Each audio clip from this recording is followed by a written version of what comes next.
on where Manchester City are going to end up this season.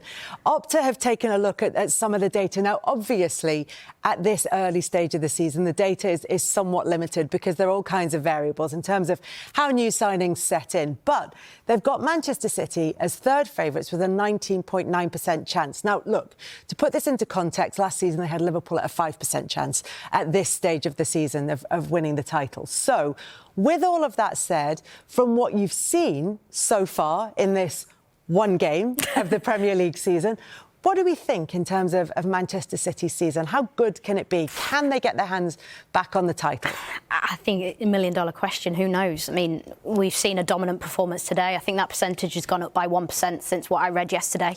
It was like 18% yesterday, so of course it's going to increase off the back of today. I suppose probably the better question is have the changes that they've seen made them a better title challenger than they were last season?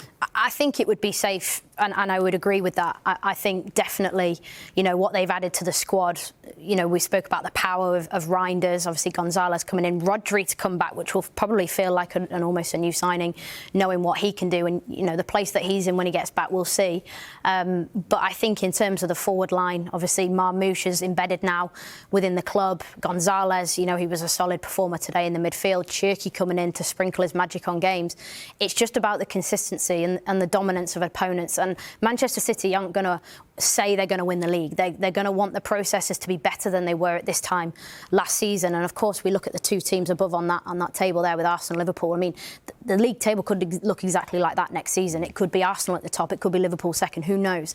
But I think you look at the quality in the two squads above, Arsenal and Liverpool, and you go, they're going to take some serious beating across the course of the season. I think Opta supports Newcastle.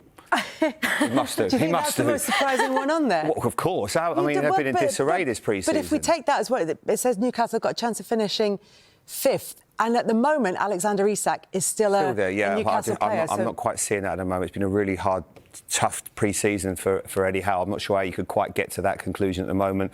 Chelsea, I really like what Chelsea have done. I think Levi Colwill getting injured has been a huge blow for them.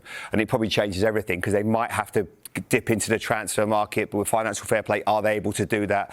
That's a blow. But that for me is right now, that's your top three. And I don't think they're too far wrong. You know, Liverpool, once they get Gravenberch back in midfield, people talk about how open they've been. They're open because he's not playing. It's pretty obvious. Arsenal are going to be exceptional. Zubimendi, Gyökeres are going to be good. And Manchester City, they are always good. And it's going to be hard to beat. And especially if you factor in, and Izzy said it right at the top of the show, you factor in how good they are and all the options they've got, and Rodri coming into that midfield as well, who's one of the best at what he does, they're going to go really close. But if you were to put me on the spot, I just feel, you know, if Liverpool were to get another centre-back in Gay, and if they can get Alexander Isak, I think they will be the favourites this season to beat. Well, they're certainly the favourites as far as Opta is concerned, but that's with the squads as they are at the moment. Like you said, there's still a couple of weeks to go in the transfer window to try and make those changes. At the moment, would you make Liverpool favourites to retain the title, Michael? Absolutely. Absolutely. Very confident. I mean, Liverpool won the league by 10 points last season. They took their foot off the gas with 4 games to go. I mean, you could mark that up. 17 points, really. That's a lot. And they've gone and strengthened over the summer and, you know, got some incredible...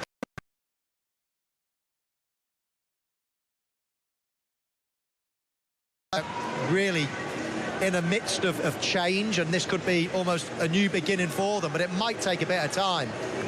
Chelsea, young team last season, they're improving. They could have something to say about it. I still think Arsenal are the biggest challengers. You know, they've fought quite well. They've been second 3 times on the spin. I still think Arsenal are their biggest challengers. But if these players click, I think the only question is that. I mean, the only question is, we're talking about 9 players already into the squad, and we're all agreeing that there might be even more on the way.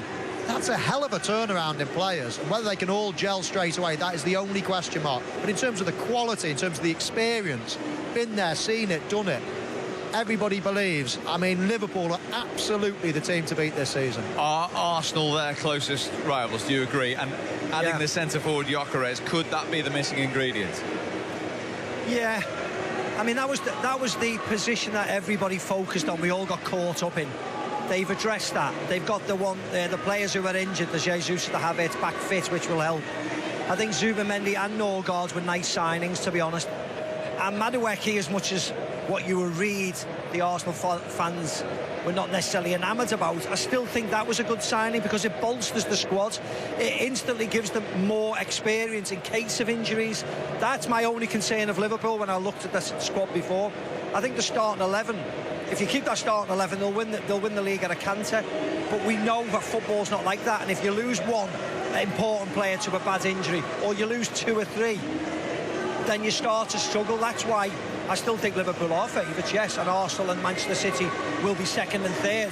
But I would still like Liverpool to bring in a few more, and then I would be really happy, more content, more secure in my selection.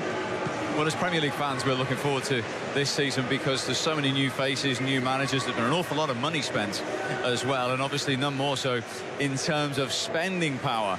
For Liverpool here, it's the most they've spent in 10 transfer windows. We mentioned the 9 players for a total of £321.5 million. Then come Chelsea, United, Arsenal, Sunderland are in there, another one of Jermaine's former clubs. 11 new players, almost £150 million spent by the newly promoted club.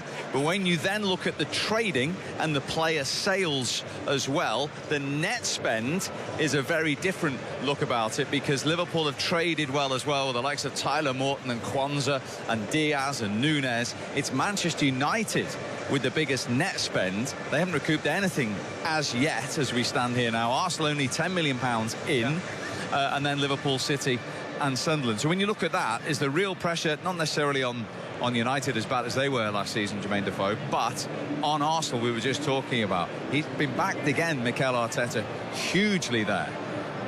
Yeah, I mean, like we said, I mean, there was a lot of noise around, obviously, the centre forward, and obviously they've done that business now. So I think for me, for Arsenal now, there's no excuses.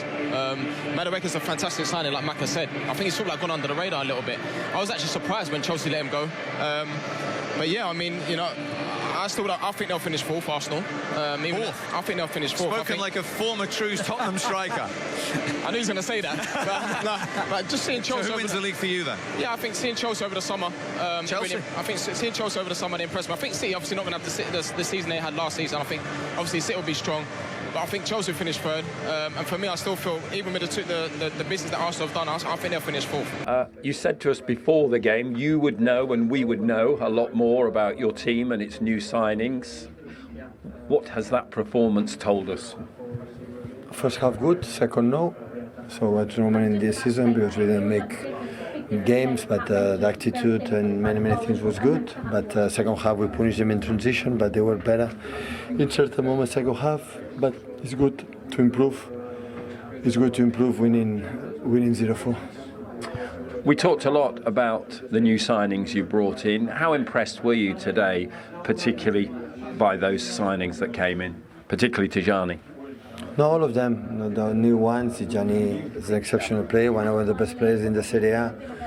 They have a rhythm unbelievable, and yeah, many things have been good. I would say for the first game, you never know. We didn't play much friendly games, you know, in pre-season, but in many things it was good, especially in the first. Second half we dropped too much, but maybe it's normal at the beginning of the season. When you bring in new signings, then they have an instant impact. Sirski comes on from the bench and scores as well. James Trafford in goal, at Nouri as well, and they have an impact almost immediately. What is that telling you, and how satisfying is it as a coach? Yeah, it was a lot of players like James, like Ryan Nouri, like Tijani, like of course Nico Gonzalez started a little bit last season, but not much, and of course Oscar Bob was injured all season last season and played really good today. So yeah, there are. New players come, and yeah, we have bigger squad. We'll see what happens because we have to reduce the squad because it will be difficult to sustain the vibe of the team when many important players or many players don't play. But yeah, start is a good result, no more than that. Last season start against Chelsea, first game 0-2, and look what happened later. So be patient and improve. Many things are still going to better, but in general was good. New players impressed, old players as well. Erling Haaland, a double for him today, and the fourth season in a row he scored on the opening day, and he seems to like scoring against Wolves. Well, I don't know. So Erling is in a good tone. We felt it in the training sessions and the rhythm that he helped us, and yeah, in general, really satisfied with that. I know it's really early and it's the first game, but did you sense a desire and hunger and perhaps an energy that at times you struggled with last season? Last season also we started with hunger and energy, but yeah, that's true that it started a little bit with the World Cup. United States, like we create a good